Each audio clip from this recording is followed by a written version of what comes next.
to use the expression to be supposed to in English. Hey everyone, how's it going? In this video, I'm going to teach you a really must-know expression that's going to help you sound fluent and natural. And that expression is to be supposed to. Of course, I'm Jennifer from jforrestenglish.com, and this channel is dedicated to helping you sound like a fluent, confident, natural English speaker. So let's get started with this video.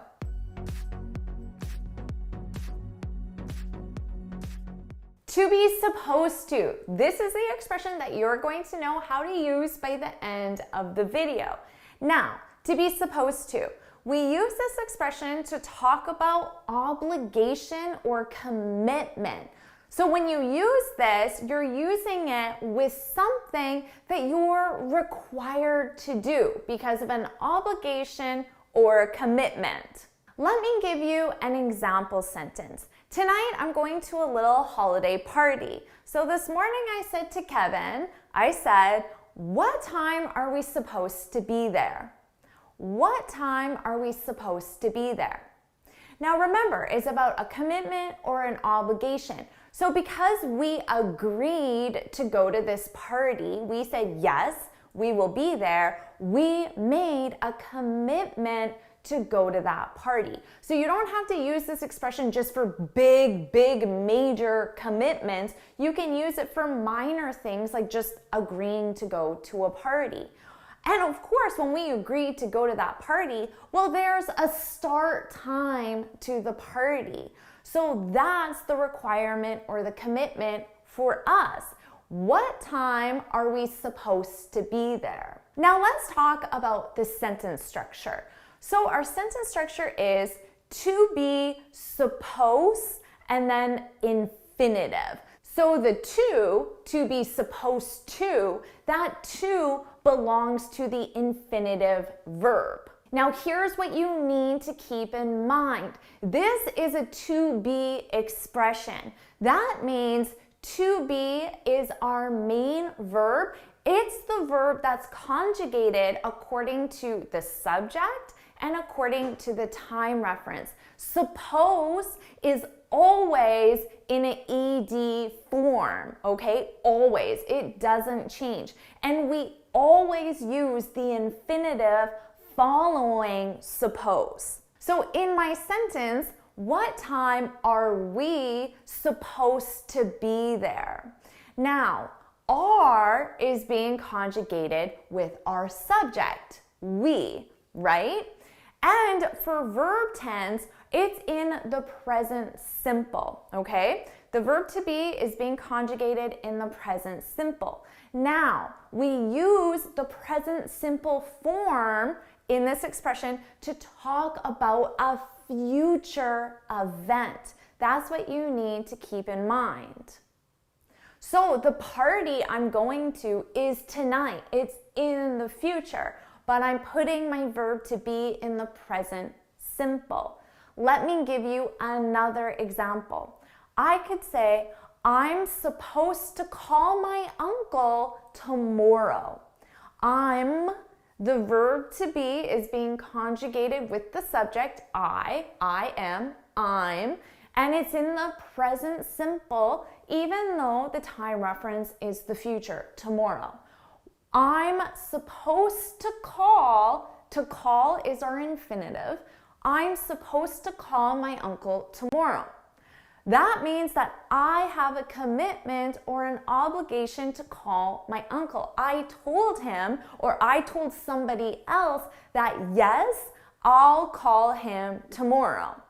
I'm supposed to call my uncle tomorrow.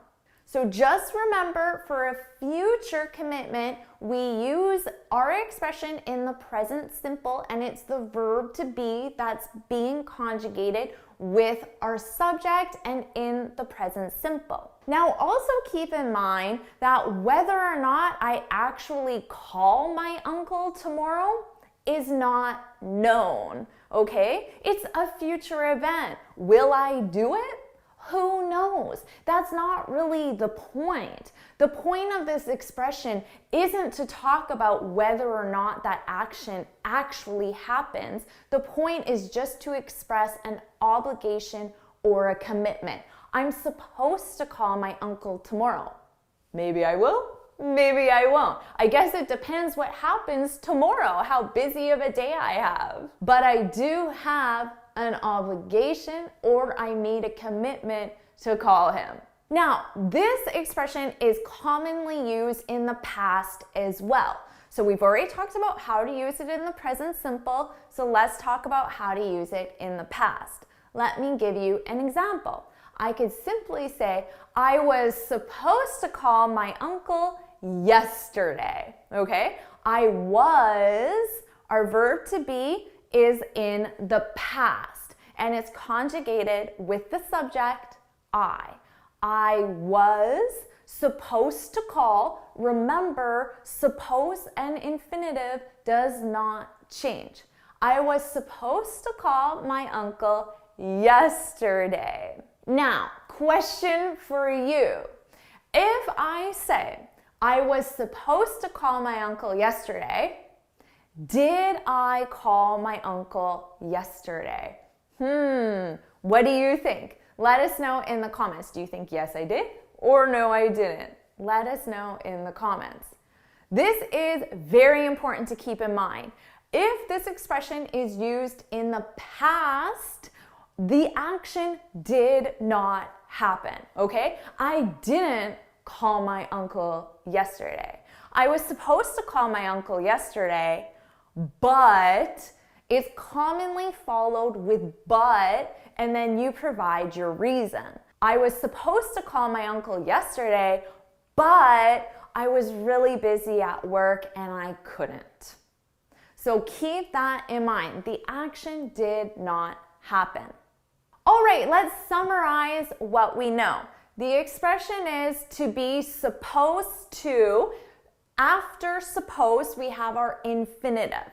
Suppose and infinitive never change. It's always like that. This is a verb to be expression. The verb to be changes according to your subject and your time reference. This expression is used with a commitment or an obligation that you have.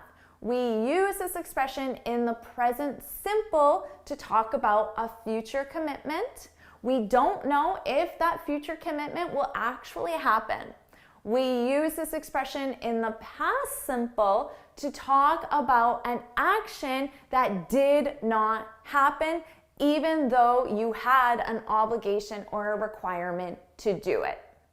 So now you know how to use the expression to be supposed to, and now it's your turn to practice. So make sure you leave 2 examples in the comments below. One in the present simple for a future event, and the other in the past simple for an action that did not happen. I can't wait to read your examples. Now, this is an expression that I taught my students in the Finally Fluent Academy. So if you're already a member, you can log in and then review this, do the practice exercises, and get personalized support from me. If you're not a member, you can start your free 7-day trial using the link below, and you can add this expression and many more to your vocabulary to help you sound fluent and natural.